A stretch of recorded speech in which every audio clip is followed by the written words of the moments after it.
Page 59, When the Saints Go Marching In.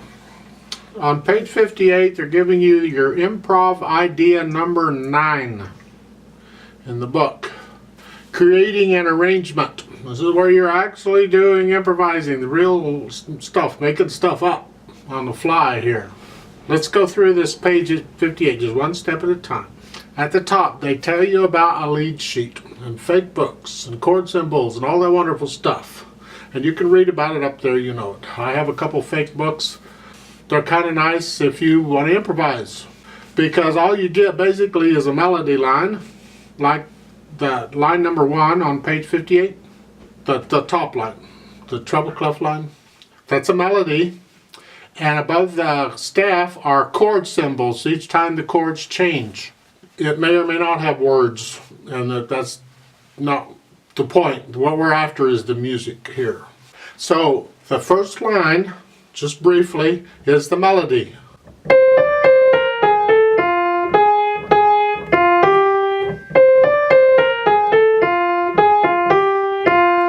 So there's a few things you have to look at even before you're going to start to improvise, and you'll learn to just quickly notice these things. The time signature. How many beats in a measure? Oh, this is in 4/4 time. Okay. What is the key signature? How many sharps or flats are in this piece? Because that's important. It's a key of F, so all the B's are flatted because you got some B's in here. You got to flat them. And then you got the melody, and above it you look at the chords. If I just play the chord in the left hand for the name of the chord, like at the first measure it starts with an F chord. If I just do a 1 chord, an F chord, and hold it down until it changes, then in the next measure it changes to a B flat chord, then a C chord, then F chord, B flat chord, C, F. And you're thinking, what? That's a B flat chord? Yeah, it's an inversion. We've talked about inversion. This is the chord, but I didn't move my hand up because I'm here and I can get to the B flat chord without moving my hand around. So I'm kind of keeping my hand in this area for all these chords if I don't have to. I can move it all over the place if I want to, but I'm just doing it that way. And that gives you an idea of the chord. Now you can do other things with the left hand besides play block chords.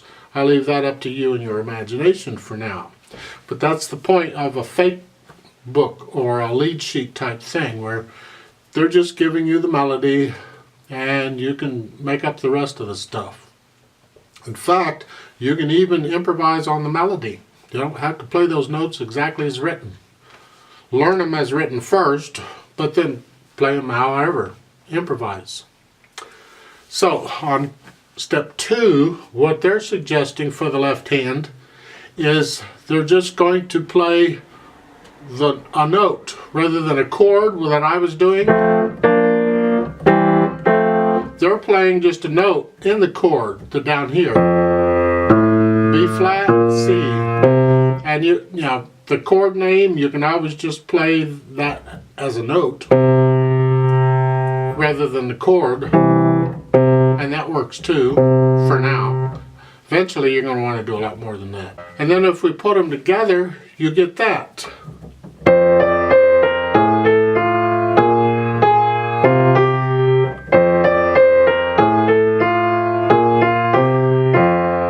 Works okay? Well, that takes us to step 3. Now they want you to add an improv section using blue notes, blue scales, and chord tones. They've actually written them out here in the right hand. You have here. Well, let's talk about what are the blue notes. Well, it helps to know what the blues scale is in the key of F, based on an F. So if we already went over in C and I think in G major. Now it's F. It's simply an F, A flat, A natural, B flat, C, E flat. That's the blues scale. On that, we can use these notes because the regular F scale is here. So these other notes put in are the blues notes, blue notes. The A flat, because it's not in an F major scale. And the E flat. You can also lower other notes too, and they could be blue notes too. They're just not in the blues scale. Well, look at first measure. Starts right off with a blue note, the A flat, and then the B natural. So we're using blue notes in here. They don't have the asterisk tell you where they are. You just know they're not in an F major scale. They're different, so. And in the second measure, they say chord tones. Well, this is a 1 chord in F major, and those are the notes being used. Then in the third measure, they got back to blues scale. Well, again, what's the blues scale?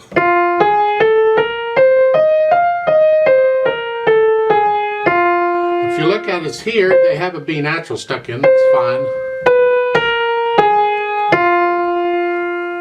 It's really that A flat's what we're after. And then in the last measure, they just end it. And the idea is ending it is you can do most anything you want, but you have to end on the main note. In this case, it's an F because we're in the key of F. So the last note has to be an F. Before that, it's up to you what you do. So briefly, what I just tried to say. So in the first measure, we're using blue notes. Mainly it's that A flat. In the second measure, we're using chord tones. Well, it's an F chord. It's the only notes we're using. It's fine. In the third measure, we're using the blues scale. So you got to know what the scale is if you know what. The only note not in the blues scale in that measure is a B natural. We're just kind of using it to get from here to here. It's like a passing tone. And in the last measure, it's an ending, which means the last note has to be, in this case, an F. Before that, whatever. And that's what they're doing here on number 3. So when you play that plus this chord, and we're just doing one note. As far as the left hand goes, they're just doing one note. You're reading the chord symbols above the staff, and you're simply playing those notes. So for the F chord, we're playing an F. Next measure is another F chord, another F. Third measure, F chords, another F. Last measure is a B flat chord, so we'll play the B flat. Don't care which B flat. It could be this one or this one. They go down, we can go down, I don't care. And then the C chord, we'll play the C. And then we end with the F chord or the F. And that's all the left hand is doing for now. The left hand can do a lot more than that. And you're welcome to play around with it if you want. It's fine. But for this lesson, we're just going to stick with what they have here. So you put the two hands together, it's here. Now this is, I'm going to start swinging these eighth notes because I'm wanting to, and I'm trying. So it's a bluesy type thing, and I just want to swing the eighth notes in a blues. So it's.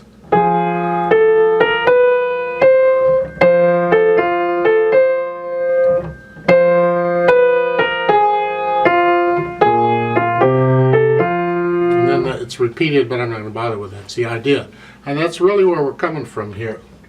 So if you come to this page and all you do is just read these notes and say, I think I understand, and go on, I think you're missing it. So please try and dig into here and experiment with the left hand. See if you can't come up with other things besides these notes. You can do more than that. For the last line, the one with a 9, they're saying do this 3 times. In the empty measures, you do any combination of repetition. That is, play it again, play the measure again. You do an 8VA, so instead of here, play it up here. If you want, wherever, just experiment. One measure you play in one spot, another measure you play in another spot, whatever. Have fun with it. I keep saying that. It's an order. And retrograde, which means play the measure backwards. Well, like in the first measure, it's here. if I want to say in the second measure, instead of playing what they've got, I can play the first measure backwards. Yeah. That's retrograde. Or I can do the retrograde 8VA wherever. In other words, it's experiment and try out these things. You're going to play it 3 times, and each time try something different in the right hand. The left hand's just got the chords. They're just supporting whatever you're doing. Of course, the last measure they give you the ending, and that's fine.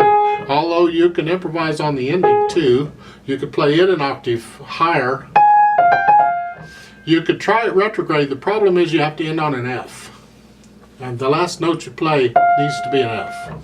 Which play before that is up to you. I'm not really going to go through this because it's really more up to you to sit there and take the time and actually experiment and go through it to get us out. So playing it, I can't play it with you because I would improvise it differently than you do. Because it's up to you what you do in the right hand. Now there is an acoustic jamming at the bottom where another person or you, instead of these left hand notes, you could play this acoustic jamming thing at the bottom. That's where I was saying that I've taken to other things. Hopefully you recognize this pattern. We've had it. It's called a walking bass. Yeah. So try this pattern for the first 3 measures there, like they got, instead of just playing these notes. And you can play this wherever you want. You can play it up here if you want instead of that. So see what that goes. So it would be that.